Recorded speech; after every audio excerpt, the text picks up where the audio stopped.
Hey everyone, I just got back from picking up some items and I wanted to share what I got. So I'll kind of go over the pricing of what I paid for everything. But for the first item, I got the Sesame Street watch, new in box. I paid $8, which is incredible. And I picked all of these up, so shipping isn't part of it. The second item I got is the stamps. I paid $21 for that, which is a little bit more than I wanted, but I'll kind of explain why I did that. And then two harmonicas for $7.99. So I have three here because one of these I actually picked up from an estate sale not too long ago. And I figured I'd just have them together since they're all kind of related. And then another item I got through bidding is this lipstick mirror holder. So these are the items. I paid roughly, let's see here,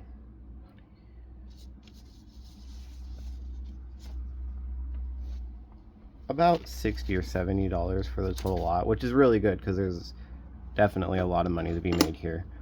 The first item I'll kind of go over is the lipstick case. So this piece is really cool because these were really popular back in the day. I would call these vintage. They have a bunch of different styles.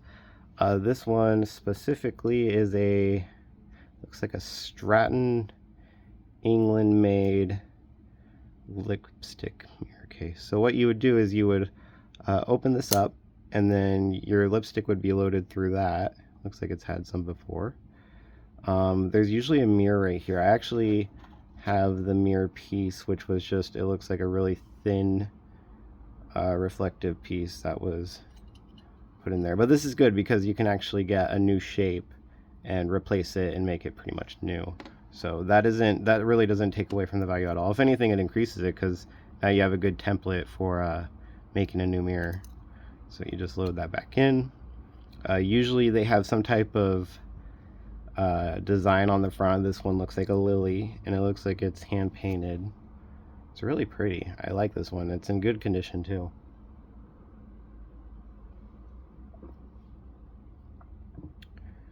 Sorry, taking a sip of water.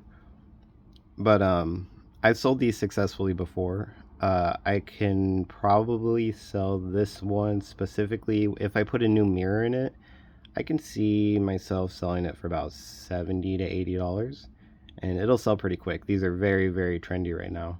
So that's a really good deal on that. The next one I'll go ahead and do is this giant harmonica.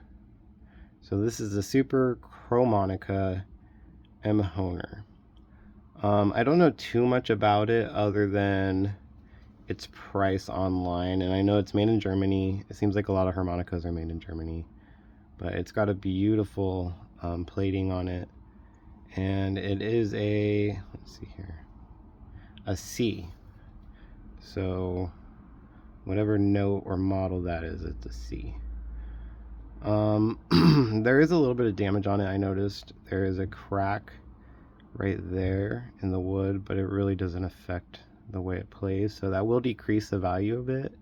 But considering I got this and another one for only $8.99 or $7.99, it's a steal. I can probably sell this really quickly for like $40, pretty quickly. I can probably list it more and then wait for offers, but I don't like to sit on things too long, so $40 on that one. And then another harmonica. This is one I got from an estate sale. I actually paid like $2 or $4 for this, so it's a really good deal. It's got a little bit of damage, but I mean, it's consistent with how old it is. It's another German-made one. Yeah,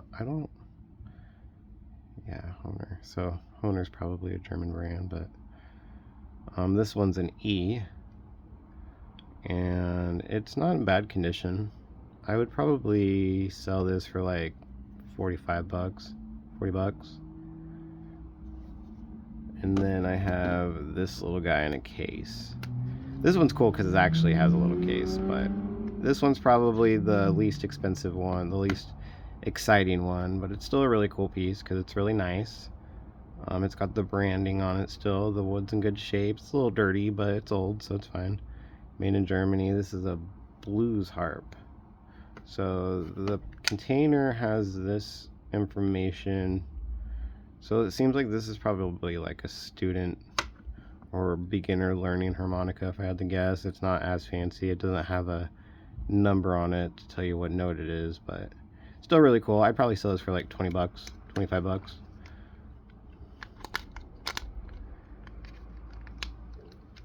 The next item this is actually a really exciting one because I'm actually kind of surprised I got this for so cheap. But for $7.99, I got this in-box Sesame Street watch, which is a 25th, I think it's the 25th anniversary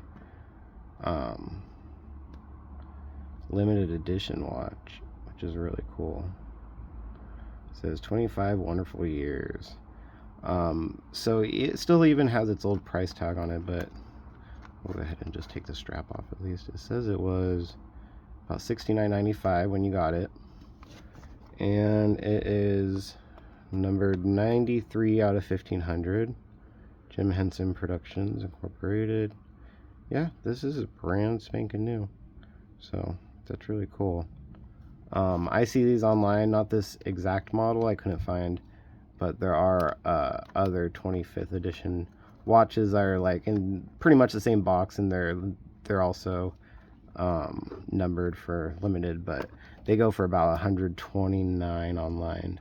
So for $8, this is really good. I'm gonna try to sell this one for $150, just because I haven't been able to really find this one, and it still has its price tag on it, which adds to its value quite a bit.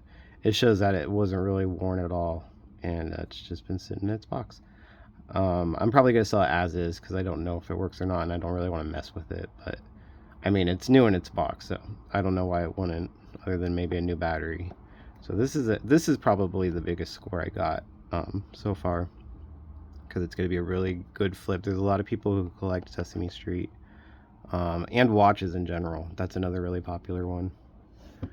And then the stamp album. So this one's pretty cool because I kind of bought it for two reasons. One of the big ones is this pack is the album itself. I really like the design of the album, and to buy this particular album, it would be about $18, and they're not really available in the US since it is a Japanese album. But there are quite a few different stamps in here that are really cool. I think that one is pretty old, but each one, I mean, I looked a few of them up. None of them are like crazy expensive that I noticed, but most of them go for about $1 to $2 each. And I mean, I counted about 130 stamps in here total. So I mean, if it was $1 each, that'd be $130. But I'll probably just sell them in bulk for about $60 to $70. I'll probably end up, and there's a couple non-Japanese in here too. I'll probably end up pulling them out. I'll sell them as a lot, and then I'll actually sell the album itself for about $15. So that makes a lot of my money back too. But yeah, those were all my items, and I just wanted to share with you guys how much I made from that, and I'll go ahead and make a video on when I list them too, so you can get an idea of where I list them and when I sell it and how much I really make from it. Anyways, thanks for watching.